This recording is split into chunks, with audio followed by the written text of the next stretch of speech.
Python को start करने से पहले ज़रूरी ये है कि हम ये समझ लें कि हमको क्या-क्या चीज़ें यूज़ करनी रहती हैं। तो जिसमें कि सबसे पहली मैंडेटरी चीज़ क्या होती है, हमारा एडिटर। सो जो हमारा एडिटर है सॉरी, उसके लिए हम यूज कर रहे हैं वीएस कोड का। VS code editor and language हमारी पाइथन है। सो पाइथन का जो एक्सी फाइल है ये हम डाउनलोड करते हैं इसकी होम साइट से। ये दोनों चीज़ें इंस्टॉल करने के बाद में जो थर्ड चीज़ हमको रिक्वायरमेंट होती है वो होती है, जब वीएस कोड इंस्टॉल होता है और इसको हम फर्स्ट टाइम रन करते हैं तो हमको कुछ स्टार्टिंग पेज जो है वो मिलता है इस तरीके से। यहाँ पे राइट हैंड साइड पे कस्टमाइज में पाइथन है। इस पाइथन को इंस्टॉल करना ज़रूरी है। तो इसको क्लिक करते ही हमको यहाँ पे लेफ्ट साइड पैनल पे एक्सटेंशन का पैनल ओपन हो जाता है और यहाँ पे ये पहला जो पाइथन सजेशन में दिया हुआ है इसको क्लिक करने पे ये एक्सटेंशन का पैनल खुल गया है। एक्सटेंशन से रिलेटेड सारी इन्फॉर्मेशन यहाँ पर दी गई है। इंस्टॉल करने के लिए हम यहाँ पर क्लिक करते हैं तो इंस्टॉल हो जाता है। जब इंस्टॉल हो जाता है तो हमें दो ऑप्शन मिलते हैं, डिसेबल और अनइंस्टॉल के। तो हमारे केस में हमने इसको इंस्टॉल करके रखा है पहले से। जब ये इंस्टॉल होता है तो इसका वर्क ये है कि हमारा जो अलग से इंस्टॉल्ड पाइथन सेटअप है उसको ये क्या करता है, हमारे वीएस कोड एडिटर से लिंक कर देता है। और लिंक करने के बाद में होता क्या है, जो लेफ्ट कॉर्नर पे ये लेफ्ट कॉर्नर पे नीचे की तरफ हमको दिख रहा है यहाँ पर एरर और वार्निंग वाला नोटिफिकेशन का एरिया, यहीं पर जस्ट ऑप्शन आ जाता है पाइथन का। तो ये पाइथन का ऑप्शन अभी क्यों नहीं आ रहा है, क्योंकि हमने यहाँ पर किसी भी पाइथन फाइल को ओपन नहीं कर रखा है। जैसे ही हम अपने एडिटर में कोई भी पाइथन की फाइल को ओपन करेंगे ये हमको यहाँ पर जो भी हमारा पाइथन इंस्टॉल्ड होगा उसका वर्जन शो कर देगा। तो स्टार्टिंग के लिए हमें यही चाहिए होता है कि जो वेलकम का पेज है यहाँ से हम इस पाइथन को इंस्टॉल कर लें।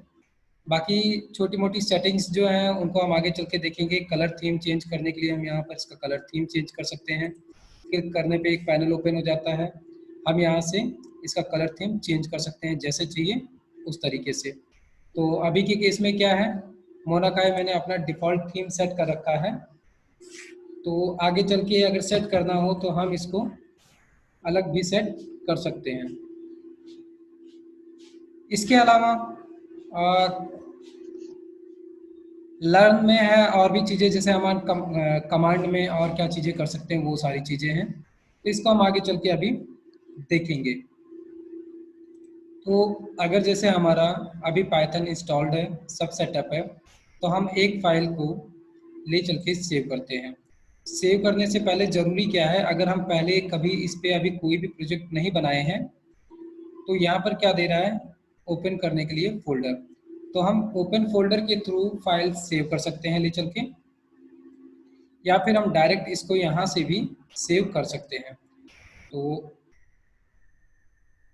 कंट्रोल एस किया हमने, htdocs पे गए और htdocs के अंदर मैंने सारा का सारा फाइल जो रखा हुआ है वो रखा हुआ है यहाँ पे। तो मान लो कि मैं पाइथन प्रैक्टिस सेट में गया और मैंने यहाँ पर एक सिंपल सा फाइल क्रिएट किया अभी के लिए demo.py। तो इसको पाइथन के मतलब जहाँ इंस्टॉल है वहाँ सेव करने की जरूरत नहीं रहती? नहीं, कतई नहीं। हम जो पाइथन इंस्टॉल करते हैं उसकी एग्जिस्टिंग डायरेक्टरी से कोई लेना देना नहीं है। हम अपनी फाइल को जहाँ भी सेव करना चाहते हैं कर सकते हैं। रन करते समय बस मैंडेटरी ये होता है कि हम उस पाथ की लोकेशन को दें। तो अभी के इसमें मैंने इसको एक अलग डायरेक्टरी में ले जाकर सेव कर दिया। सेव करने के बाद में नोटिस क्या किया गया कि नीचे जो है पाइथन जो है वो इंस्टॉल हो रहा है। मीन्स इसका जो एक्सटेंशन है वो जो पाइथन है उसको फैच कर रहा है, और एट द लास्ट इसने फैच करके यहाँ पर हमें दिखा दिया कि पाइथन 3.7.4 अभी मैं यूज कर रहा हूँ। सो अब जैसे कि ये कोड जो है ये कोड बन जाता है हिस्सा कमेंट का। तो हमने यहाँ पर कमेंट कर रखा है मल्टी लाइन अभी के लिए, ताकि ये कोड हमें एरर ना शो करे। तो बेसिक सेटअप करना है, सेटअप करने के बाद में रन करना है तुमको, रन करने के बाद में ये चेक करना है कि Python successfully VS code editor पे रन कर रहा है कि नहीं। और ये पता कब चलेगा, जब हम कोई भी एक फाइल को .py से सेव करेंगे। सेव करने के साथ में ही ऑटोमेटिक हमारा इंस्टॉल्ड पाइथन जो है वो पाइथन एक्सटेंशन की मदद से, जो कि हम इंस्टॉल करेंगे, इसकी मदद से वो फेच करके यहाँ पर शो करा देगा। अगर ये सिनेरियो नहीं क्रिएट हो रहा है, दैट मीन्स कि कुछ सेटअप में गलती हुई है। सब कुछ अगर सही है और हम जैसे ही कोई भी एक पाइथन की फाइल क्रिएट करेंगे, क्रिएट करने के साथ में ही वो एक्सटेंशन फेच कर देगा। इसका फायदा क्या होगा,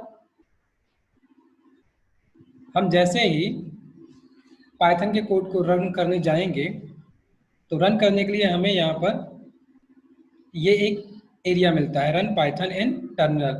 यहाँ से हम सिंपली कोड को रन कर सकते हैं। तो मान लो अभी के केस में हम यहाँ पर एक छोटा सा प्रिंट करते हैं, वेलकम टू पाइथन,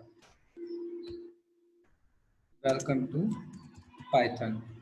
और यहाँ से जब रन करने के लिए हम क्लिक करेंगे तो हमारा टर्मिनल ओपन हो जाएगा, और टर्मिनल ओपन होने के साथ में जो कुछ भी हमने प्रिंट में दिया है वो हमें आउटपुट में मिल जाएगा।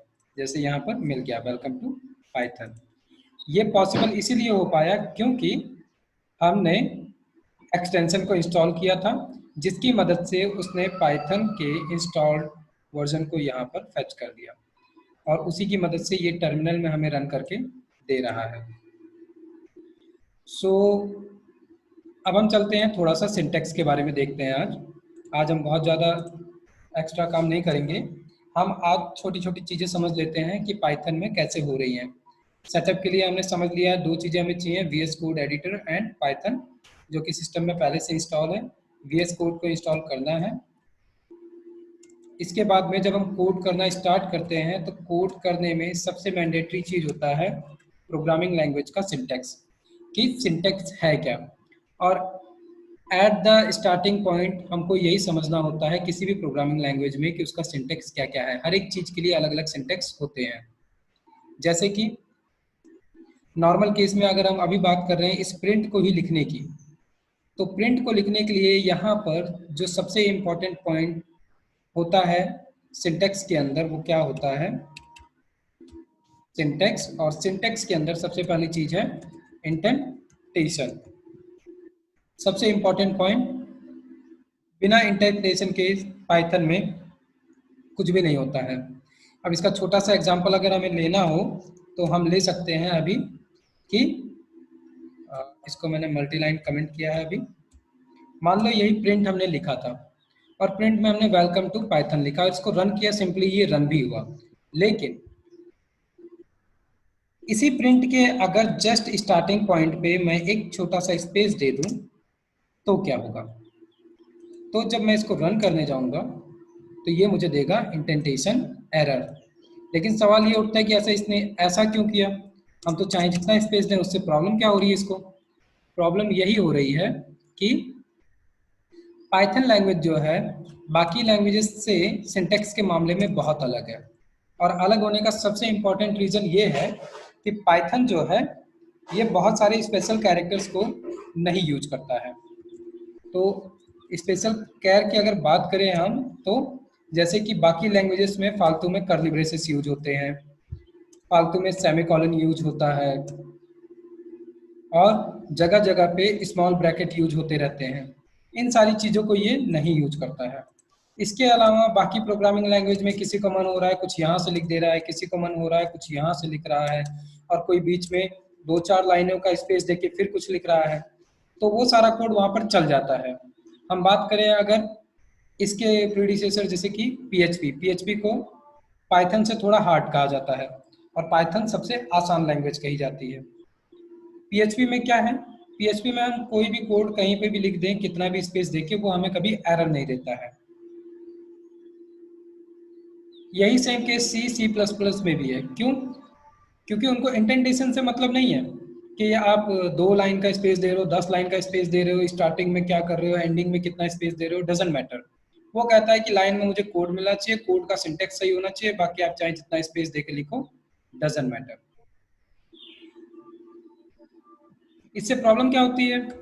प्रॉब्लम ये होती है कि कोड का पहले तो स्ट्रक्चर बिहेवियर पूरी तरीके से बेकार हो चुका है और वो समझने में भी सही नहीं होता है, खुद के लिए भी और उसके अलावा कोई दूसरा अगर प्रोग्रामर उस कोड को रिव्यू कर रहा है उसके लिए भी। तो पाइथन इसके लिए बहुत ही रिस्ट्रिक्टेड रहता है, वो शुरू से ही कहता है कि आप कुछ भी लिखकर आगे नहीं बढ़ सकते, जो लिखना है कायदे से सही लिखो, अदरवाइज एरर मिलती रहेगी।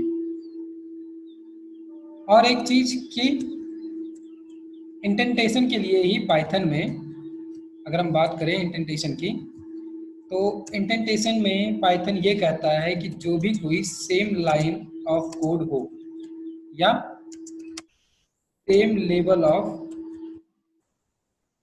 कोड हो, उसको ये हमेशा सेम लाइन में रखता है। जैसे कि यही प्रिंट है, इसी प्रिंट को मैं 2 बार यहाँ पे लिखता हूँ, 3 बार लिखता हूँ, ये सारे के सारे सेम लाइन ऑफ कोड है, ये किसी भी दूसरे प्रिंट के अंदर आने वाला हिस्सा नहीं है। जैसे कि यहाँ पर ये 2 लाइन ऑफ कोड है, मैं इसको अगर यहाँ पे टैब दे दूँ, ऐसा पॉसिबल नहीं है। क्यों? क्योंकि प्रिंट चाहे जहां पर भी हो उसका काम यही है कि उसको आउटपुट शो कराना है। तो अगर मैंने यहाँ पर ये काम किया कि ऊपर वाली लाइन जो है वो स्टार्टिंग से स्टार्ट हो रही है और नीचे वाली लाइन को मैंने दोनों को एक एक टैब का स्पेस दे दिया है, तो इससे एक्चुअल में क्या होगा कि पाइथन ये समझेगा कि ये जो ऊपर वाली प्रिंट लाइन है इसकी बॉडी का हिस्सा है ये दोनों लाइन, जबकि एक्चुअल में ऐसा कुछ है नहीं, और इसीलिए ये हमको देने लगता है एरर। अभी इसको हम रन करेंगे, ये बहुत ही आराम से रन होगा, अभी के केस में कोई दिक्कत नहीं है। ऐसे ही प्रिंट के अलावा अगर हम बात करें तो हमने प्रीवियस लैंग्वेजेस में कई सारी चीज़ें देखी हैं, जैसे कि कंडीशन, कंडीशन हो गया, लूप हो गया। लूप के अंदर हमको मिलते हैं 2 तरीके के लूप, एक तो फॉर लूप और दूसरा हो गया व्हाइल लूप। तो ये जो लूप हमको मिलते हैं, इसके अलावा हमको फंक्शन मिलता है। ये जो चीज़ें हमें मिल रही हैं, इन चीज़ों के अपने अलग अलग सिंटैक्स हैं। सिंटैक्स है मतलब कि वो सिंटैक्स का तरीका यहाँ पे थोड़ा अलग भी है। हम सिंपली कंडीशन की बात करते हैं, इफ एल्स की। इफ एल्स को पहले देखा होगा, तो बाकी लैंग्वेजेस में अगर हम PHP की बात करें, वहाँ पे इफ का सिंटैक्स इस तरीके से होता है कि हम कंडीशन लिखते हैं, कर्ली ब्रेसेस ओपन करते हैं और इसके अंदर हम बॉडी ऑफ इफ लिखते हैं। ये तो तरीका होता है हमारे PHP में लिखने का कि हम PHP में इस तरीके से कोड कर रहे हैं। लेकिन इसी चीज़ को अगर हम पाइथन में लेकर आते हैं और यहाँ पे लिखते हैं, तो यहाँ पर भी सब कुछ सेम टू सेम है, बस थोड़ा सा तरीका चेंज हो जाता है। जैसे कि कीवर्ड तो सेम टू सेम है कि हमको इफ ही लेना है, बट यहाँ पर हमको स्मॉल ब्रैकेट ओपन नहीं करना है और ना ही ओपन करना है ना ही क्लोज करना है, डायरेक्ट हम यहाँ पर कंडीशन लिखेंगे। तो हम सिंपल सा एक कंडीशन लिखते हैं कि 5 जो है 5 अगर ग्रेटर देन है 1 से, जो कि ट्रू कंडीशन है। तो हमारा सिंपली कंडीशन कितना हो गया, ये यहाँ पे हमने क्या किया, एक स्पेस दिया है इफ और कंडीशन के बीच में, और इसके बाद में एट द लास्ट इफ की बॉडी को स्टार्ट करने के लिए, जैसे कि PHP में कर्ली ब्रेसेस का यूज किया जा रहा है, वैसे ही यहाँ पर हम क्या कर रहे हैं, कॉलन का यूज कर रहे हैं। अब कॉलन का यूज करने के बाद में एक टैब का स्पेस दे रहे हैं, और इसके बाद में हम यहाँ पर एक छोटा सा प्रिंट का स्टेटमेंट लिख देते हैं, न्यू लाइन के साथ में लिखते हैं यस 5 इज ग्रेटर देन 1, और इसको रन करके चेक करते हैं, यस 5 इज ग्रेटर देन 1। तो यहाँ पे क्या हुआ, जो हम PHP में कर्ली ब्रेसेस यूज कर रहे थे, यहाँ पे इंटेंटेशन की वजह से हम केवल और केवल कॉलन यूज कर रहे हैं। तो नोटिस करने वाली बात है कि ये एक स्मॉल ब्रैकेट और ये एक कर्ली ब्रेसेस हमारे पाइथन के सिंटैक्स से खत्म हो चुका है। प्लस जब भी हम यहाँ पर कोई भी कोड लिखते हैं PHP में, तो हम लास्ट में लाइन बंद करने के लिए सेमीकोलन का यूज करते हैं, जो कि हम पाइथन में नहीं कर रहे हैं। अब जो मैंने यहाँ पर ये स्पेस दिया 4 टैब का, ये कोई जरूरी नहीं है कि 4 टैब का स्पेस दो, बस जरूरी क्या है कि एटलीस्ट एक स्पेस होना चाहिए। क्यों? क्योंकि हमको पता है कि इफ जो है वो एक कंडीशन है। कंडीशन है मतलब कि इसके अंदर बॉडी होगी और बॉडी के अंदर हमको कोड लिखना है। तो यहाँ पर अब बात आती है, जैसे मैंने ऊपर अभी कहा था कि अगर सेम लेवल का कोड है तो वो कभी भी दूसरी लाइन में नहीं जाएंगे, यानी कि स्पेस नहीं होगा।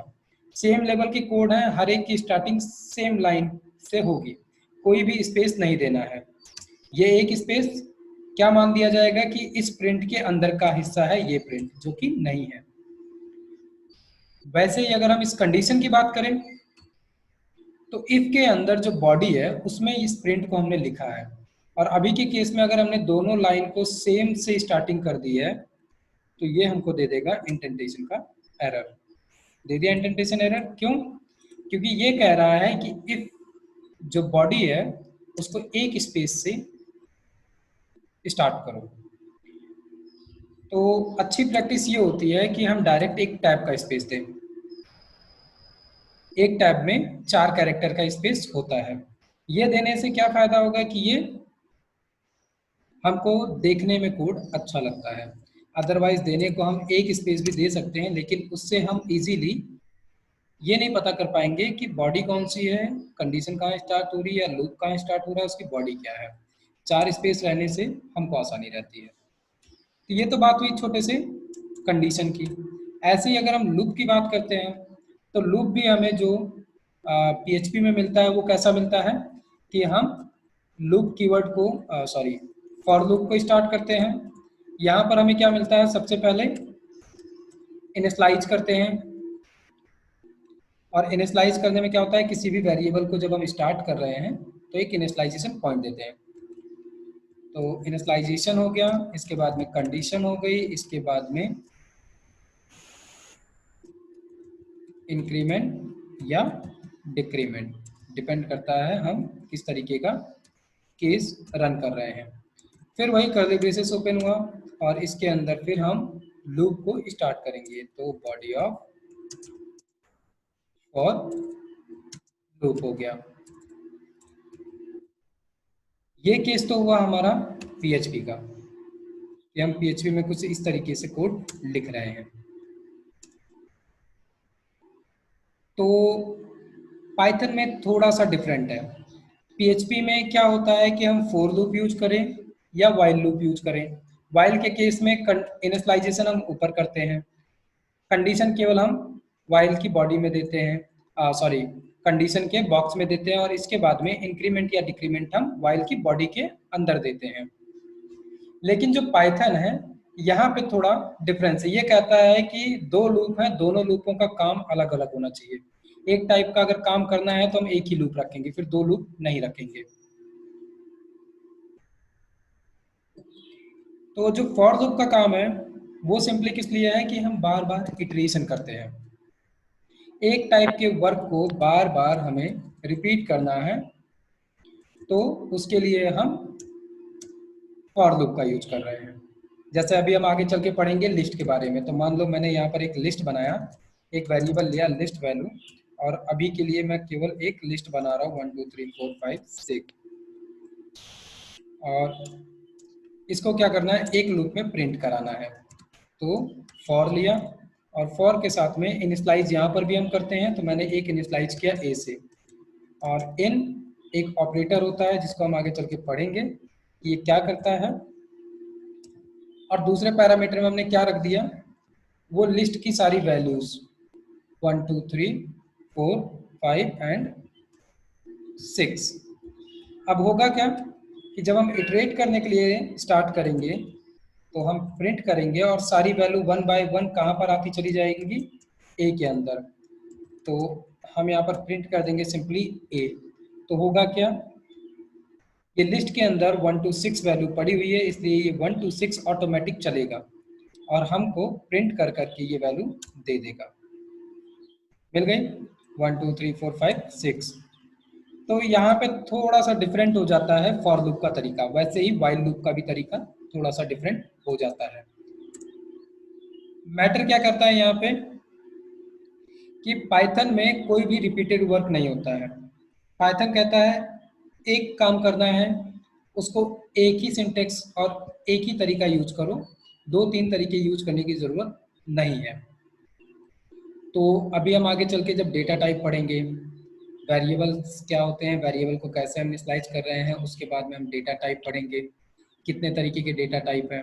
हमने बाकी लैंग्वेजेस में जो डेटा टाइप पढ़े हुए हैं वो जैसे कि इंट हो गया, फ्लोट हो गया, कैर हो गया, स्ट्रिंग हो गया, डबल भी हमने देखा है सी में, और इसके अलावा फिर एरे हो गया और ऑब्जेक्ट हो गया, इसके अलावा बुलियन नंबर हो गए और फिर बाइनरी। ये हम देखते चले आ रहे हैं। तो अच्छी बात यह है कि प्रोग्रामिंग लैंग्वेज चाहे जो हो वहाँ पर हमें यही सारे डेटा टाइप्स देखने को मिलते हैं। तो यही सारे डेटा टाइप हमें यहाँ पर भी देखने को मिलेंगे। थोड़ा सा डिफरेंट यहाँ पर ये हो जाता है कि ये सारे के सारे डेटा टाइप्स को अलग अलग बंच में रखता है, कि जैसे इंटीजर है, फ्लोट है, ये क्या है, ये हमेशा नंबर को रिप्रेजेंट करते हैं, इनके अंदर हमेशा नंबर होता है, कभी नॉर्मल नंबर है और कभी डेसिमल नंबर है। तो इसका एक बंच बना दिया गया है, नंबर सेक्शन में इनको रख दिया गया है। वैसे ही अगर हम बात करते हैं स्ट्रिंग की, तो स्ट्रिंग के लिए केवल यहाँ पर स्ट्रिंग मिलता है जिसमें कि हम कोई भी अल्फ़ाबेट लिखते हैं। इसी तरीके से सीक्वेंसिंग हो गया, मैपिंग हो गया, सेट हो गया, इन सब के लिए हम अलग अलग यहाँ पर बंच बनाते हैं पाइथन में, कि जो जिस जिस तरीके के काम कर रहे हैं उनको अलग अलग स्पेशली कैटेगराइज किया गया है। तो ये तो हम अभी चल के पढ़ेंगे कहाँ पे, डेटा टाइप में। डेटा टाइप में इनको पढ़ने के बाद में तुरंत हमें ज़रूरत पड़ेगी ऑपरेटर्स की, क्योंकि ये डेटा टाइप्स का यूज हमेशा जो भी हमें करना होगा कोई ना कोई ऑपरेटर जरूर होगा। अगर हम बात करते हैं अभी कंडीशन की, तो यहाँ पे हमने एक छोटा सा ऑपरेटर यूज किया था, ग्रेटर देन। ऐसे ही अलग अलग तरीके के ऑपरेटर्स हैं, अर्थमेटिक ऑपरेटर हो गया, लॉजिकल हो गया, क्या कहते हैं, कंडीशनल्स हो गए, असाइनमेंट ऑपरेटर्स हो गए। तो ये सारे ऑपरेटर्स हम पढ़ेंगे जब हम डेटा टाइप पढ़ लेंगे उसके बाद में, क्योंकि यही ऑपरेटर्स इसके बाद में हमको बताएंगे कि हमें कब क्या क्या वर्क करना होता है। अगर हम कोई कंडीशन लिख रहे हैं, इफ एल्स का यूज कर रहे हैं, तो वहाँ पे किस टाइप के ऑपरेटर्स की ज़रूरत पड़ती है। हम जब वेरिएबल को वैल्यू दे रहे हैं तो वैल्यू देने के लिए हम हमेशा क्या कर रहे हैं, इक्वल टू का यूज कर रहे हैं, जो कि वैल्यू को असाइन कर रहा है कि ये 10 जो है अब x के अंदर स्टोर हो चुका है। जब हम डेटा टाइप ऑपरेटर पढ़ लेंगे, इसके बाद में हम आगे चलेंगे और फिर स्टार्ट होगा हमारा हर एक डेटा टाइप को अच्छे से समझना, जैसे कि इंटीजर, फ्लोट, कैरेक्टर यहाँ पर होता नहीं है, स्ट्रिंग, हम स्ट्रिंग को कैसे यूज कर रहे हैं, कौन कौन से इसके प्री डिफाइंड मेथड्स होते हैं। इसके अलावा मेथड की बात आई तो पाइथन के अंदर हमें हर एक चीज के लिए लाइब्रेरीज मिलती है। यही जो लाइब्रेरीज हमको मिलती हैं, इन्हीं लाइब्रेरीज का हमें यूज और वर्क बिहेवियर भी समझना होता है। जैसे कि कुछ अगर हम लाइब्रेरीज की बात करें तो प्री डिफाइन में हमको जैसे मैथ मिलता है। मैथ के अलावा हम जब अभी आगे चल के पढ़ेंगे रेजेक्स, तो हमको रेजेक्स के लिए अलग से लाइब्रेरी मिलेगी। हम आगे चल के पढ़ेंगे कि रैंडम नंबर्स कैसे जनरेट किया जाता है, उसके लिए भी हमें लाइब्रेरी मिलेगी, हम देखेंगे। इसके अलावा अगर हम बात करते हैं स्ट्रिंग की, या फिर हम बात करते हैं लिस्ट की, या सेट की, या टपल की, या फिर डिक्शनरी की, इन सभी के कई सारे सब मेथड्स हमको मिलेंगे जिनको हम यूज करके देखेंगे कि ये कैसे काम कर रहे हैं। तो हमारा कल से स्टार्टिंग जो होगा, सबसे पहला टॉपिक होगा वो होगा हमारा, एक बार हम फिर से एक चीज़ अभी अभी हम और कवर करेंगे, कमेंट को। फिर कल से हम स्टार्ट करेंगे डेटा टाइप से, कि डेटा टाइप कितने टाइप के हैं यहाँ पर और उनका क्या क्या वर्क है। और एट द लास्ट बात की कमेंट की, तो कमेंट हमेशा हमें दो तरीके के मिलते हैं, एक तो सिंगल लाइन और दूसरा हो गया मल्टी लाइन। कमेंट का बहुत ज़्यादा यूज है और ख़ास कर करके स्टार्टिंग में तो बहुत ज़्यादा। कमेंट को हम इस तरीके से समझ सकते हैं कि जैसे हम अपना नोट्स वगैरह लिखते हैं कॉपी में, तो हम छोटे छोटे नोट्स बनाते हैं वहाँ पर इम्पोर्टेंट के लिए कि ये इम्पोर्टेंट पॉइंट है। वैसे ही यहाँ पर कमेंट का भी काम होता है कि हम जो लाइन ऑफ कोड लिख रहे हैं उसका क्या वर्क बिहेवियर है, क्या काम है, उसको हम उसके ठीक पहले डिस्क्राइब कर देते हैं। तो सिंगल लाइन कमेंट तो पता चल गया होगा कि हम हैश के थ्रू सिंगल लाइन कमेंट लिख रहे हैं। ये हमारा है सिंगल लाइन कमेंट। इसी तरीके से दूसरा जो है वो है मल्टी लाइन कमेंट। इसके लिए हम क्या यूज करते हैं, ट्रिपल सिंगल कोट या ट्रिपल डबल कोट। तो this is multi line comment. अभी के लिए फिलहाल हम यहीं पर स्टॉप करेंगे। कल से जो है हम इस पे आगे डेटा टाइप के बारे में देखना स्टार्ट करेंगे।